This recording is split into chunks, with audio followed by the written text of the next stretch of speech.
아이가 짜증을 내는 건 아이가 무서워서예요. 그리고 아이가 천하태평인 건 천하태평인 척 하는 거예요. 너무 무서우니까 눈을 감아버린 거예요. 가끔 엄마들이 이런 얘기를 해요. 예. 미안해. 세상에 태어나서 부모는 내가 처음이라 미안해. 이런 이야기를. 거꾸로 이야기하자면 애도 그렇게 이야기를 하는 걸 들으셔야 돼요. 미안해 엄마 대입이 처음이야.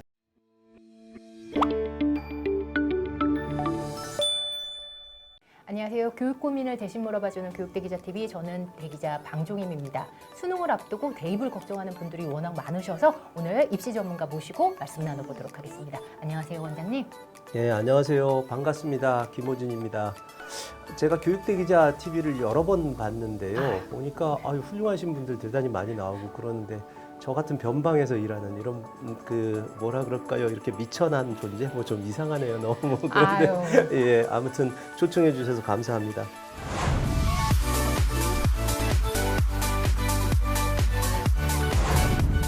특히 그동안 평소에 공부를 열심히 하던 친구들이라도 지금 이제 수능이 한 달 남은 시점이면 마음이 불안해지고 큰 시험을 앞두고 굉장히 많이 고민을 하는 시기인 것 같아요. 불안한 네. 원인에 증폭되는 게 9월 모의고사를 좀 원래 성적보다 못 받은 친구들이 예. 많이 힘들어하는 것 같아요. 저는 사실 이런 게 되게 문제가 되게 많은 것 같아요. 예를 들어서 뉴스라든지 아니면 뭐 동영상이라든지 유튜브나 이런 데서 이제 마지막 모의고사는 어떻게 하고 그 다음에 교재는 뭘로 하고 어떻게 이제 정리할 때다. 잘 정리하자. 뭐 이런 이야기를 하는데 아니 뭐 애가 한 개 있어야지 정리를 하지. 마지막 정리를 할 게 없다. 예, 예. 제가 항상 하는 이야기가 이거예요. 예. 부모 세대들은 사실은 이맘때에 정리해야 될 시기예요. 예. 왜냐하면 부모들은 장기 기억의 시대라 예. 진달래꽃 나보기가 이렇게 바로 나오죠. 바로 나오죠. 그 대부분의 애들이 놀래요. 엄마가 진달래꽃을 외우고 있네 이래요. 근데 이게 왜 외우게 됐냐 하면 1학년서부터 3학년 때까지 그렇게 반복하면서 장기 기억에 넣어놨단 말이에요. 부모 세대들은. 근데 얘네들은 중간고사, 기말고사, 중간고사, 기말고사 이렇게 지나오면서 2학년 겨울방학이 돼서야 비로소 정시러들은 이제 정시에 집중하게 되고 예. 나머지 학생들은 여전히 이제 중간고사, 기말고사를 보고 여름방학이 돼서야 비로소 수능에 집중을 해요. 3학년 1학기 끝나고 여름방학이 돼서요. 그런 학생들도 대단히 많아요. 이 학생들은 사실은 정시로 가려는 학생도 있고 왜냐하면 강제적으로 해보니까 안 되더라. 그러니까 이제 뭐 정시로 가는 학생도 있고 또 반대로 최저자격 기준이나 이런 것들 때문에 내가 정시를 안 할 수 없겠구나라고 하는 그런 학생들도 있고 꽤 많은 비율이 그런 학생들인데 뭐 이 학생들이 지금 와서 정리를 해야 된다 이런 건 사실은 쉽지 않죠.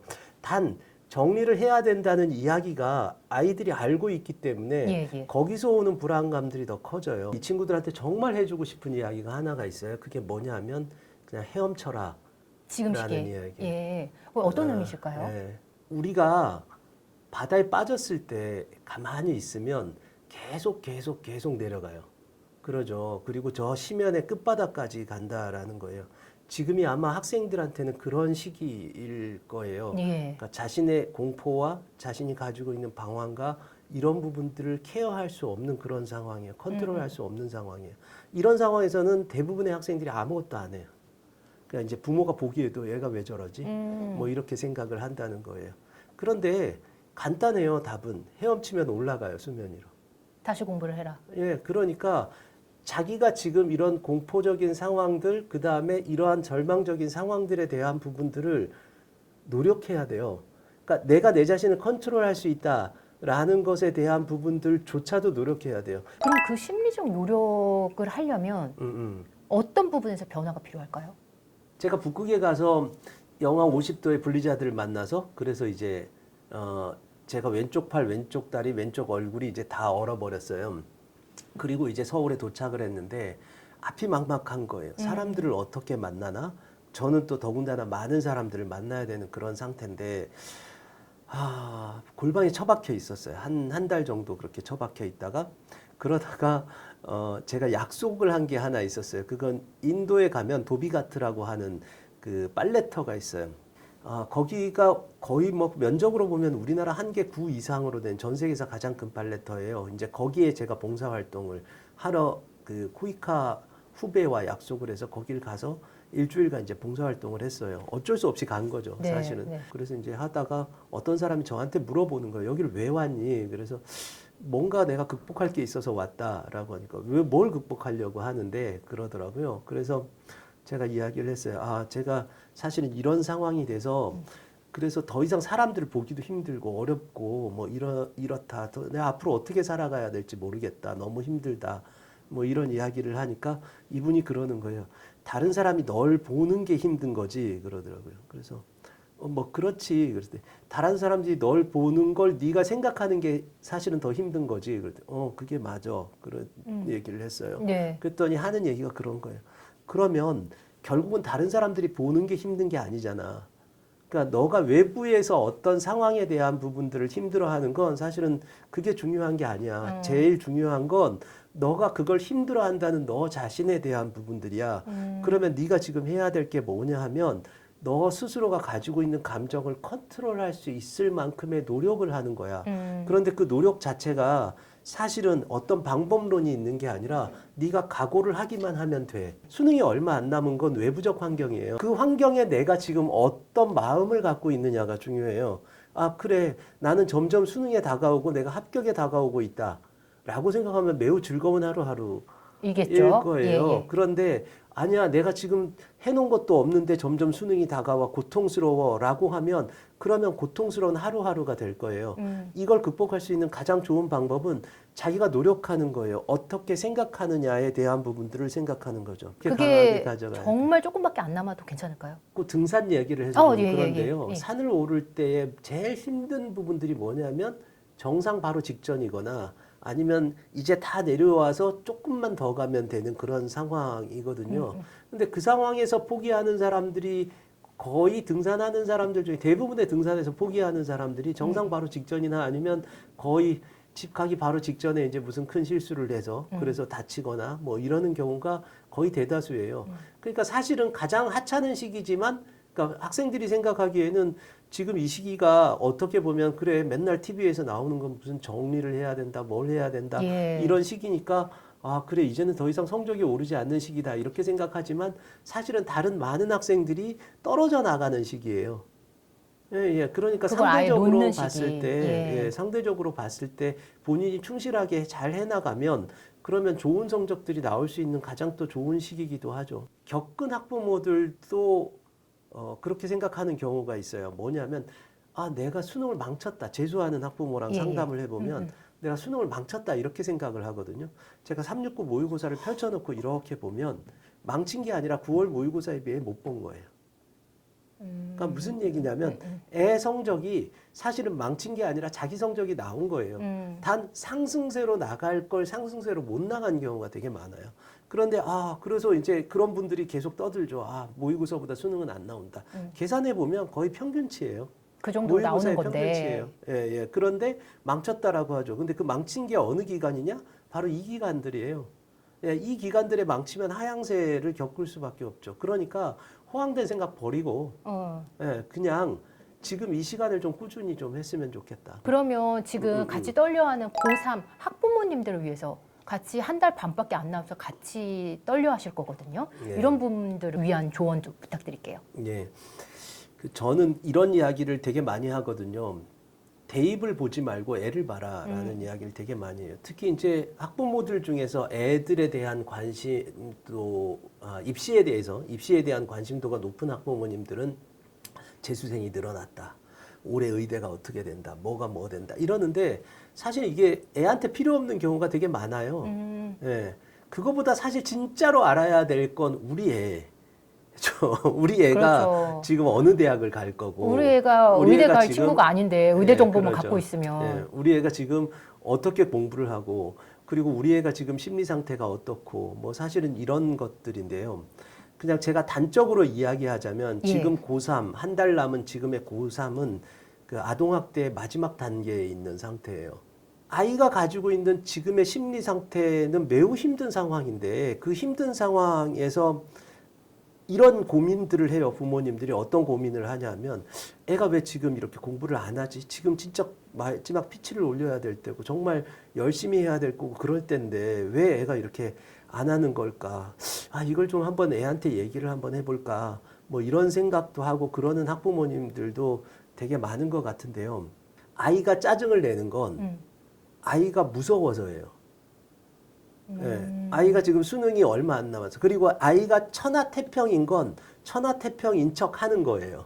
너무 무서우니까 눈을 감아버린 거예요. 지금 이 아이한테는 이 수능이 태어나서 가장 큰 시험이잖아요. 편집장님이 정말 잘 이야기를 해주셨는데요.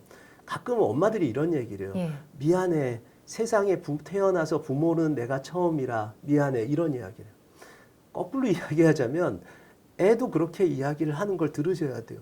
미안해 엄마 대입이 처음이야. 아, 네. 나도 내 인생에 대입이 처음이야. 예, 걔가 처음 대입을 맞이하는 상황에 지금 학대의 마지막 단계에 와 있을 때 얘가 짜증을 내는 건 사실은 좋은 시그널이에요. 짜증을 낼 대상이 있다라는 거잖아요. 엄마랑 대화하고 있는 거예요, 얘는. 그런데 엄마는 거기에 대고 이렇게 이야기를 하는 거죠. 더 공부해라. 야, 더 지금 마지막이니까 더 열심히 해라. 깜깜한 밤에 혼자서 걸어가는 등산길에 아이가 지금 완전히 지쳐 있을 때예요. 그럴 때 옆에서 이 길을 더 열심히 가 이렇게 얘기하는 게 좋겠어요? 아니면 그 아이한테 힘내라고 응원하고 그리고 거기에다 뭔가를 먹이고 그래서 애가 더 힘낼 수 있게 하는 게 더 중요하겠어요? 후자죠. 네, 그래서 제가 정말 하고 싶은 이야기는 이 30일 동안은 부모가 속이 타면 돼요. 네. 그러면 애가 힘이 날 거예요. 왜냐하면 애는 그걸 풀 수 있는 게 부모예요. 예. 그렇게라도 얘기를 하는 거는 예. 좋은 시그널. 예, 너무너무 좋은 시그널이죠. 그러니까 부모가 애보다 더 고민하지 말라는 거예요. 예. 애를 살피세요. 그런데 더 열심히 할 수 있을 것 같은데 그걸 놔버릴 때가 있다고 느끼는데 지금 그 차이는 입시 구조의 차이가 좀 있는 것 같다. 부모 세대와 아이 세대. 이 부분을 조금 더 자세히 알려주시면요. 그것도 그런데요. 예. 그것도 착각이에요. 착각일까요? 예, 부모님이 가지는 착각이에요. 어떤 거냐면 애한테 그런 부분들에 대해서 뭔가를 잘 알려주면 애가 뭔가 더 잘 되겠지라고 생각하는 부모님의 착각이에요. 제가 그냥 단적으로 이렇게 이야기를 할게요. 아이한테 더 많은 정보를 준다고 해서 애가 더 잘 되지 않아요. 제가 이번에 상담을 하면서 막 울은 적이 있어요. 아빠가 왔어요. 그런데 애를 데리고 오지 않고 삼촌을 데리고 온 거예요. 애는 안 왔어. 네. 그래서 얘가 왜 안 왔을까라고 하고 이제 뭐 성적을 이렇게 보려고 하는데 생기부도 조금 틀려요. 이게 많이 틀려요. 요즘 애들이랑. 그래서 이게 뭐지 하고 봤더니 알고 봤더니 그 삼촌이라는 사람이 애였던 거예요. 얘는 칠수를 했어요. 예, 칠수를 했어요. 그래서 마지막 단계에서 왜 저한테 왔는지 모르겠어요. 정말 제가 짜증난다고 하면 좀 그런데 정말 힘들어. 이게 무슨 말기암 환자를 고치는 의사도 아니고 왜 나한테 와서 이걸 상담을 하려고 왔는데 제가 이렇게 보니까 이 친구는 내신이 한 2점 초중반 때의 7년 전에 초중반 공부를 어느 정도 잘 했네요. 학생인데 비평준학 고등학교 약간 자사고 같은 데니까. 그럼 공부를 굉장히 잘했는데요. 예, 아주 잘 한 거고 예. 그 학교에 한 2.5등급 정도가 낮은 의대를 갔다라고 하더라고요. 이 친구는 2학년 말쯤에 뭐 부모님이 이제 여러 가지 상담을 받고 그래서 얘에 대한 전략을 이렇게 짜준 게 뭐였냐면 2.5등급이 의대를 갔으니까 그러니까 너도 의대를 갈 수 있을 것 같아. 지금 수능 성적은 잘 나오지 않고 그러니까 의대 비교과를 잘 맞춰서 학종으로 가자. 어차피 뭐 이 정도면 그래서 이제 넣었어요. 근데 이제 떨어졌죠. 떨어지고 나서 그 이듬해에 대학을 조금 낮췄어요. 그 다음에는 이제 서울대 연대 고대를 넣었어요. 서울대 연대 고대에서도 최저가 없는, 왜냐면 수능을 안 했으니까 최저가 없는 서영고를 넣었는데 그때도 떨어졌어요. 그때 얘가 이제 깨달은 게 하나가 있어. 그게 뭐냐면 수능이 어느 정도 받쳐줘야 수시도 잘 가는구나. 이건 제가 뒤에서 좀 이야기를 좀 더 하게 될 것 같아요. 그런데 그래서 얘가 3수 때는 수능을 열심히 해서 최저 맞추는 전략으로 이제 최저를 맞추고 그리고 나서 최저가 있는 상위권 대학을 넣었어요. 근데 문제는 뭐냐면 3수생은 잘 안 뽑아줘, 학종으로. 근데 다시 떨어졌어. 최저는 맞췄으니까 그 이듬해에는 최저는 맞췄으니까 최저 있는 논술을 한번 넣어보자 라고 해서 최저가 있는 논술을 넣었어요. 예. 근데 몇 개는 이제 최저를 못 맞추기도 하고 제가 이건 과장이 아니라 그냥 얘의 과정들을 가감없이 이야기를 하는 거예요. 그런데 논술이 좀 안 됐던 모양이에요. 떨어졌어요. 그럼 이제 벌써 오수가 됐네요. 6수째예요. 6수째는 어떻게 했냐면 모든 걸 자포자기하고 최저 없는 이제 더 이상 수능 공부를 하기 싫어요. 예, 그래 아닐 거예요. 아마 지금 4수였을 거야. 이것도 헷갈려. 근데 5수째는 최저 없는 논술을 넣었어요. 아까도 얘기했듯이 논술이 잘 안 됐다 그랬으니까 또 떨어졌겠죠. 자, 6수째는 이제 교과로, 최저 없는 교과로 넣어야 되는데, 최저 없는 교과로 6수인 학생이 늘 대학들이 그렇게 많지 않은데, 얘는 의대를 지원했다는 학생이었다 그랬잖아요. 그러니까 낮은 대학을 넣지 않았어요. 그래서 다시 넣었다가 다 떨어졌어요. 이제 드디어 7수예요. 자. 올해 이제 7수로 온 거예요? 7수예요. 왔는데, 2점대 중반에 교과 100에 최저가 없는 대학을 찾으면, 안전하게 갈 수 있는 데가 광운대예요. 제가 이거 방송에서 광운대를 무시하는 게 아닙니다. 혹시 오해하지 않았으면 좋겠어요. 저도 사실은 이걸 이야기하면서도 매우 괴롭기도 하고 힘들기도 하고 그랬어요. 제가 그런데 이 학생 얘기를 하는 건 학부모들한테 공포를 불러일으키려고 하는 이야기가 아니에요. 이걸 좀 잘 알고 있으셔야 될 게 뭐냐면 이 친구가 잘못한 게 하나도 없어요. 예, 왜냐하면 매우 합리적으로 지원을 했어요.